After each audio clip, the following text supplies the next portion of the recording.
نحمده ونصلي على رسوله الكريم اما بعد اعوذ بالله السميع العليم من الشيطان الرجيم من همزه ونفخه ونفثه بسم الله الرحمن الرحيم وأوحي إلى نوح أنه لن يؤمن من قومك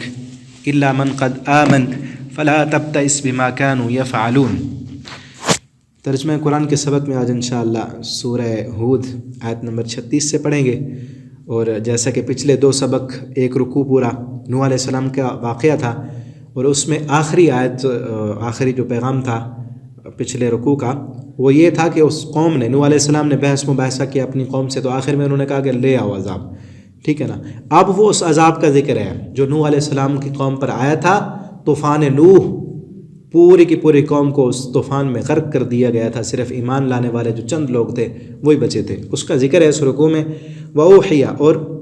وحی کی گئی اِلیٰ نوح، نوح علیہ السلام پر، انہو کہ بے شک وہ لن یؤمن، ہرگز نہیں ایمان لائیں گے، من قومک تیری قوم سے،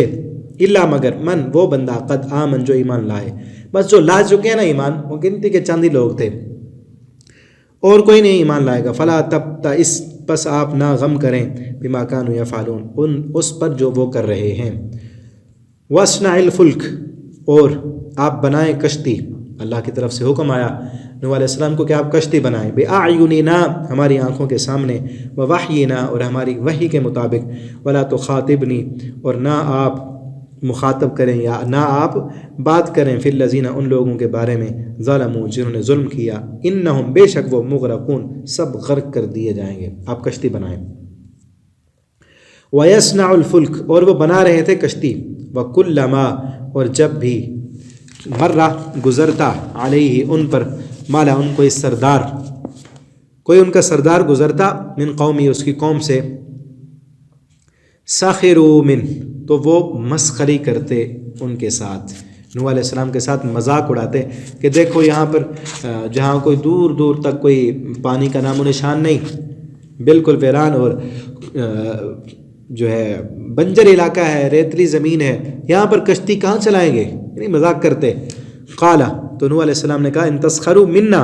اگر تم مذاق کرتے ہو ہم سے، فَإِنَّا نَسْخَرُ، پس بے شک ہم بھی مذاق کریں گے تم سے، کما تسخرون، جیسے تم مذاق کر رہے ہو، یعنی جب وہ طوفان آئے گا نا تب پتہ چلے گا، ٹھیک ہے نا۔ آج تو تم مذاق کر رہے ہو نا، اور تم جو عذاب مانگتے تھے اب وہ آنے والا ہے۔ فَسَوْفَ تَعْلَمُونَ، پس ان قریب تم جان لو گے، مَن یأتیہ، عذاب جب آئے گا وہ عذاب، یخزی، رسوا کر دینے والا، وَیحل، اور حلال کر دے گا، علیہ، اس پر، عذاب مقیم، ہمیشگی کا عذاب، یعنی وہ عذاب، اگلا عذاب تم پر حلال کر دے گا، یہ تو غرق ہو گئے، وہ رسوائی والا عذاب ہے، اور اس عذاب کے ساتھ ہی آخرت کا عذاب، جہنم کا عذاب، وہ تم پر حلال ہو جائے گا اور وہ شروع ہو جائے گا۔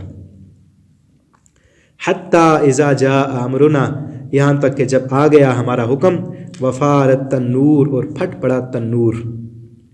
تنور اردو میں بھی ہم تنور کہتے ہیں، عربی میں بھی اس کو جہاں جس میں روٹیاں لگائی جاتی ہیں، تو وہ تنور پھٹا، زمین پھٹی اور اس سے پانی نکلا، آسمان سے بھی پانی برسا، بادلوں سے بھی پانی آیا، زمین سے بھی پانی نکلا، اور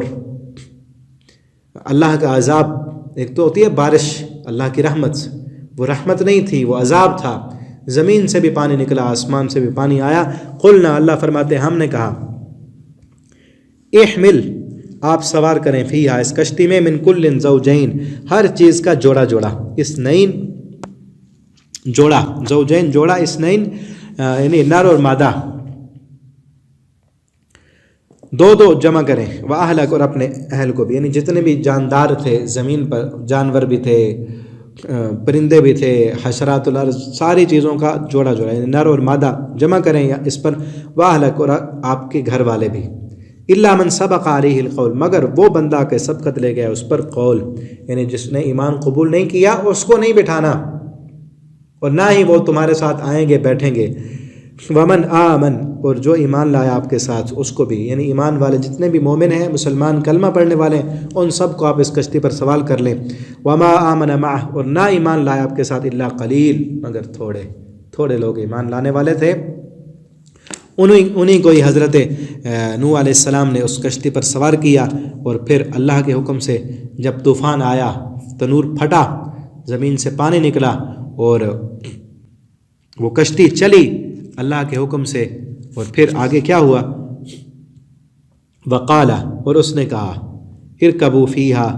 کہ سوار ہو جاؤ اس میں، بسم اللہ، اللہ کے نام کے ساتھ، مجریہا، اس کا چلنا ہے، ومرساہا، اور اس کا ٹھہرنا ہے، اللہ کے نام کے ساتھ ہی چلے گی، یعنی اس کا کوئی ملاح چلانے والا نہیں ہے، اللہ کے حکم سے اب تو طوفان ہے، یہ جہاں جائے گی اللہ لے جائے گا، اور جہاں رکے گی اللہ روکے گا، وہیں رکے گی۔ ان ربی، بے شک میرا رب، لغفور الرحیم، وہ معاف کرنے والا اور رحم کرنے والا ہے۔ وَهِيَ تَجْرِي بِهِمْ، اور وہ کشتی چلتی تھی ان کے ساتھ، ان لوگوں کو لے کر وہ کشتی چل رہی تھی، فی موج، ایسی موجوں میں، پانی کی بڑی بڑی موجیں آئیں، کل جبال، جیسے پہاڑ ہوتے ہیں، پہاڑوں جتنی بڑی بڑی موجیں۔ وَنَادَى نُوحُ ابْنَهُ، اور نادا، آواز دی، نوح علیہ السلام نے، ابنہو، اپنے بیٹے کو، وَكَانَ، اور تھا وہ، فی معزل، الگ، وہ کشتی میں سوار نہیں ہوا، وہ مسلمان نہیں تھا، الگ تھا۔ یا بنی ارکب معنا، اے میرے بیٹے، ارکب معنا، سوار ہو جا تو ہمارے ساتھ، ولا تکن مع الکافرین، اور نہ تو ہو کافروں میں سے۔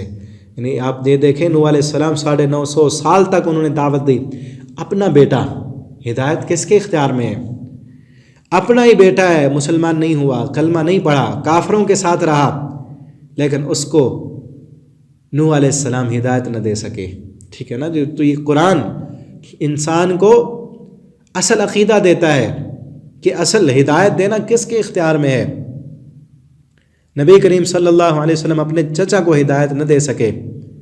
وہ بھی ہے، آگے آئے گا قرآن میں، ٹھیک ہے نا؟ حضرت آگے لوط علیہ السلام کا تذکرہ ہے، ان کی بیوی وہ کافرہ ہے، ابراہیم علیہ السلام کے والد کتنا سمجھاتے رہے، مسلمان نہ ہوئے۔ وما تشاءون الا ان یشاء اللہ، جو تم چاہتے ہو وہ نہیں ہوتا، جو رب چاہتا ہے وہ ہوتا ہے، ساری قوتیں، قدرتیں، اختیار اللہ کے پاس ہیں۔ ولا تکن مع الکافرین، کافروں میں نہ ہو جانا۔ آگے بیٹا کیا کہتا ہے وہ آگے انشاءاللہ اگلے سبق میں ہم پڑھیں گے۔ اللہ تعالیٰ سے دعا ہے، اللہ تعالیٰ ہمیں قرآن کو سمجھنے کی، توحید کو سمجھنے کی، توحید پر عمل کرنے کی، اس کو آگے دعوت دینے کی اور پھیلانے کی اللہ ہمیں توفیق دیں۔ والسلام علیکم ورحمۃ اللہ۔